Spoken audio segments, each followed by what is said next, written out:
ଜୟ ଜଗନ୍ନାଥ ସାଙ୍ଗମାନେ ନମସ୍କାର। ଚାଲନ୍ତୁ ଆଜି ଶୁଣିବା ସ୍ୱପ୍ନ ଦେଖାଇଲେ ମା ମଙ୍ଗଳା। ଚାଲନ୍ତୁ ଭିଡ଼ିଓଟି ଆରମ୍ଭ କରିବା। ମା ମଙ୍ଗଳା ଯିଏ ସମସ୍ତଙ୍କର ଆରାଧ୍ୟ ଠାକୁରାଣୀ, ଯିଏ ଯେଉଁଠି ରହି ତାଙ୍କୁ ଡାକିଲେ ମଧ୍ୟ ସେ ନିଶ୍ଚୟ ତାଙ୍କ ଡାକ ଶୁଣନ୍ତି। ସେ କେମିତି ଆସିଛନ୍ତି ମା ମଙ୍ଗଳା ବାମନାଳ ଗ୍ରାମକୁ। କିନ୍ତୁ ପାର୍ଟ 1ରେ ଅଛି ଏହାର ଏକ ଭିଡ଼ିଓ, କାକଟପୁରକୁ ମା ମଙ୍ଗଳା କିପରି ଆସିଥିଲେ। କିନ୍ତୁ ଚାଲନ୍ତୁ ଶୁଣିବା ବାମନାଳ ଗ୍ରାମକୁ କିପରି ମା ମଙ୍ଗଳା ଆସିଲେ। ଲୋକେ କୁହନ୍ତି ଆଜିକୁ ପ୍ରାୟ ଦୀର୍ଘ 200ରୁ 300 ବର୍ଷ ତଳେ ମା କୁଆଡ଼େ ନିଜ ଇଚ୍ଛାରେ ସେଠାକୁ ଆସିଥିଲେ। ସେ କେମିତି ନିଜ ଇଚ୍ଛାରେ ଆସିଥିଲେ ଆସନ୍ତୁ ଜାଣିବା। ପୂର୍ବରୁ ମା ମଙ୍ଗଳା କାଳିଅ ପୋଖରୀ ନାମକ ଏକ ଗ୍ରାମରେ ଅବସ୍ଥାନ କରୁଥିଲେ।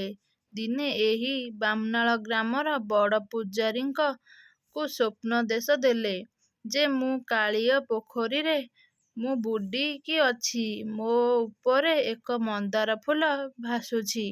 ତୁମେମାନେ ମୋତେ ଆସି ଏଠୁ ଉଦ୍ଧାର କର ଓ ତୁମ ଗ୍ରାମରେ ନେଇ ମୋତେ ସ୍ଥାପନା କର।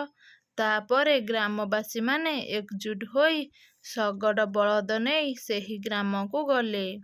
ଦେଖିଲା ବେଳକୁ ସେହି ପୋଖରୀରେ ସତକୁ ସତ ମନ୍ଦାର ଫୁଲଟିଏ ଭାସୁଛି। ସେମାନେ ସେଠାରୁ ତାଙ୍କୁ ଉଦ୍ଧାର କରି ଶଗଡ଼ ଓ ବଳଦ ସାହାଯ୍ୟରେ ବାମନାଳ ଗ୍ରାମକୁ ନେଇ ଆସିଲେ ଏବଂ ତାଙ୍କୁ ଆଣି ବାମନାଳ ଗ୍ରାମର ବଡ଼ପଣ୍ଡା ସାହିରେ ସ୍ଥାପନା କରାଇଲେ।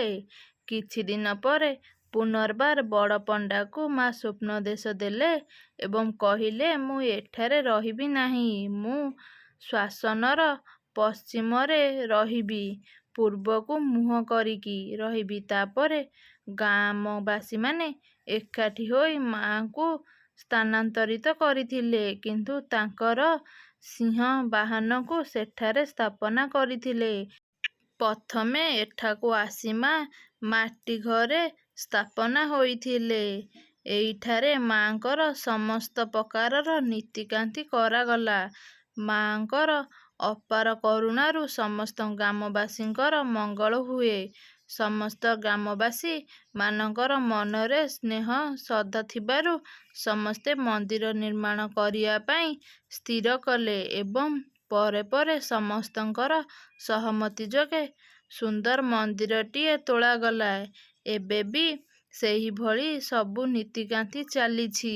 ଯିଏ ଯେତେବେଳେ ଦୂରରୁ ରହି ମାଙ୍କୁ ଡାକିଲେ ମା ତାଙ୍କ କଥା ନିଶ୍ଚୟ ଶୁଣନ୍ତି।